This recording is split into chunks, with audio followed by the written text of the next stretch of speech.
kami tayo badyaw kasi yung mga badyaw walang pinag-aralan. Siyempre kaya badyaw kami. Diba sa English lang yung bad. Kaya badyaw kami. Kasi yung una-una yung lola namin walang nag-aral. Kaya hindi kayo nag-aral, hindi kami ano. Kaya tinawag sa amin badyaw. Kasi yung anak buhay lang namin palagi naghihingi. Yun, titinda lang. Kaya badyaw tawag sa amin nun. Kasi wala kayo pang bayad sa ano, sa eskwelahan, kaya wala kayo nag-aral. Yung iba yung nag-aral nandito. Kaya ganun. Kasi yung sa inyo, di ba yung Tagalog, malang si Kai Badyaw, kaya tinawag Badyaw. Kasi sa amin, kung ano yung mga bata, di ba bang panganak, walang certificate. Siyempre kasi hindi marunong. Kaya tawag sa amin Badyaw, wala pa pinag-aralan, hindi pa kailan yung belt, hindi pa kailangan yung ano. Alam nila yung ilang taon na sila. Siyempre hindi alam yun, kaya Badyaw. Kasi malaki lang sa dagat. Ayun.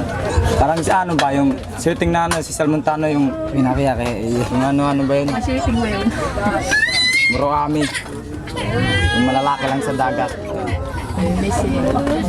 Laging dagat po kami. Sila yung ano. Yung dati kasi maliit kami, tinuruan kami nang umingi sa barko. Yan na yung ginagawa namin. Tapos paglaki, tinuruan kami magtitinda. Ganun lang yun. Kaya hindi ka nagpag-aral. Hindi kami Kaya ang tagabin Badyaw sa, kahit saan natin. sa trabaho kasi hindi pa marunong, di alam. Yung alam namin tayo yung mga kasamaan namin Badyaw. Siyempre magsabi sa amin yun. Maganda titiranin sa Taytay.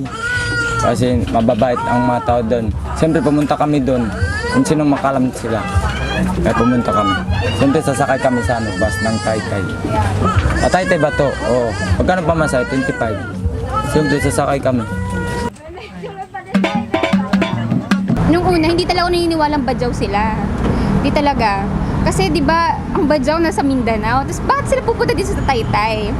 Eh di, kaya ang una kong sinulat sa play ko, isa lang silang sindikato na pinilit sila, pinagkunwari silang mga Badyaw kasi yun yung mga uso ngayon. Pero yun pala, nung kinakausap ko na yung mga iba kong mga kaibigan, nalaman ko na totoong mga Badyaw pala yung mga yun dahil ang Badyaw pala ay nomadic pala sila. As in yung wala silang permanente na community, wala silang permanente na tirahan. So siguro pumunta sila, nag-migrate sila dito sa Taytay kasi siguro nakita sila ng opportunity para manlimos or whatever. Kaya yun. Yung tinitinda namin yung mga hikaw, sing-sing. Binili namin yun sa Quiapo. Kung may, di ba may pera kayo 500, bumili kami sa Quiapo. Kasi wholesale yun, yung isang kwintan, 10 peso. Bintahan namin mga 150, ganun. Kasi mahirap na kung 50, siyempre. Kung nagtitinda kami, walang benta. Yun talaga ginagawa sa sawa namin, nanghihingi, idala yung bata para mabigyan ng pera. Pambili lang ng ano, yung bigas, yun. Yun lang anak buhay namin. Tingnan mo yung kubo namin. Hindi bahay, kubo talaga. So basically for migration kasi ng mga tao, meron kasi tawag na push and pull factors.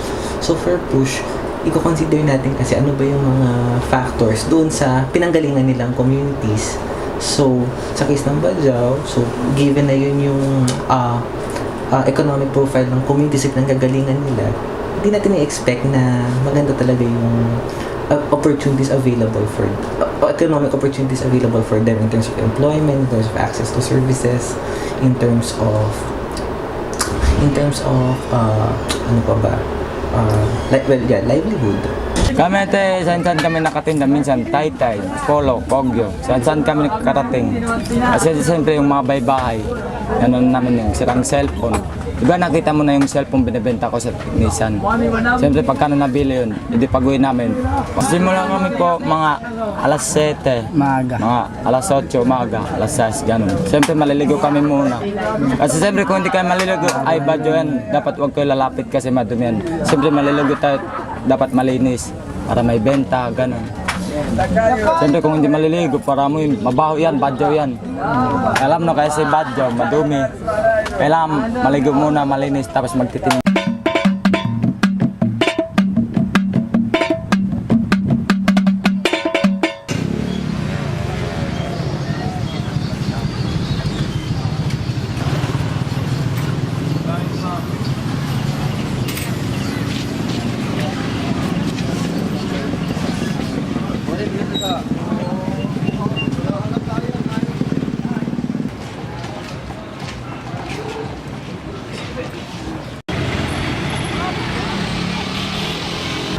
Punta kayo ngayon sa Antipolo. Guys, mama kayo.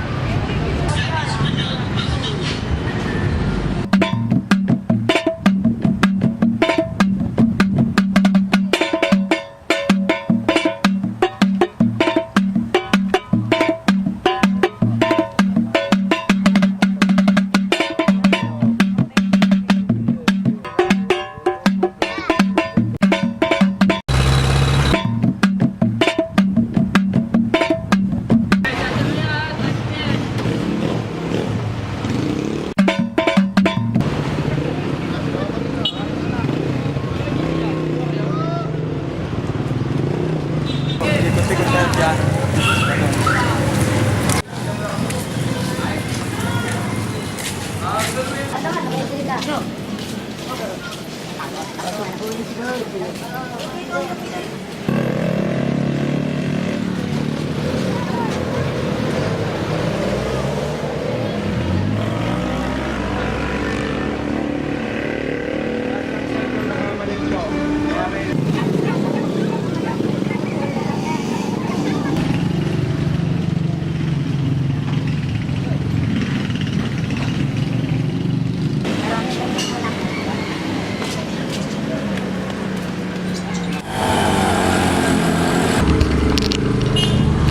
Ano kami nag-iwan?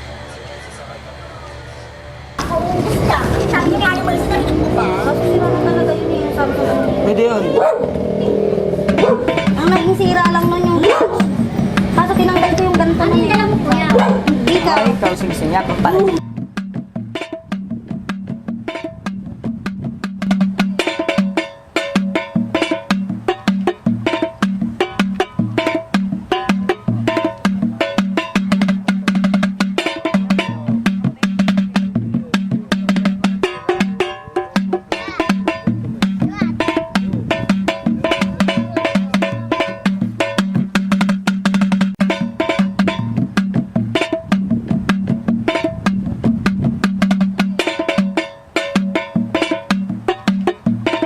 Nabiling cellphone. Yun lang talaga. Pero ito, kung hindi nabili ko, ipakilo namin sa rangka. 150 lang po yung kininto namin. 50 sa akin, 50. Yan bigay ko man doon kasi baka ano yung mga pamilya namin hindi makakain din kaya sumabay lang kami sa kanila. Bibigay namin yung pera tapos pambili silang pagkain sa palengke. Tapos kami ang magluluto.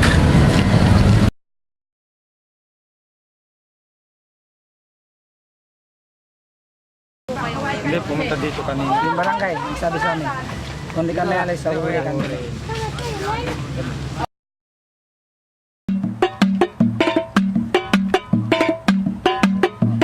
Bawal daw kami yung badyaw. Bawal, dapat wag dito. Bawal kasi. Kung kailangan pumunta kami doon, dapat nagupahan daw. Siyempre, wala kayo pang bayad sa upa. Kaya sa tabi-tabi na lang. Kaya sa pagkaan, bahirapan kami. Yan pa kaya nung pa. Pagkain nga, nahirapan pero sa upa pa yan. Hindi tayo makabayad yan. Gusto ko talagang nagkuha ng ID kasi alam mo na sa bahay. Siyempre magtanong yun, may ID ka ba? Wala. Sa idola, wala. Yung anak namin, para magtutog, mag-aral, magsulat, magtugusan. Yung pangarap ko sana te, wag na silang manglait. Yung pantay-pantay lang kahit kami badyaw. Pare-pare yung mga ugali. Kasi pag sabi nila badyaw, dapat wag silang manglait. At yung pangarap ko te, sana hindi na kami mamamalimos. Sana tinulungan na kami mga gobyerno. Sana maawa sila sa amin kasi nabagyuhan din kami. Kung anong tulong sa mga Tagalog, dapat tinutulungan din kami mga badyaw. Kasi tao din kami, hindi naman kami hayop.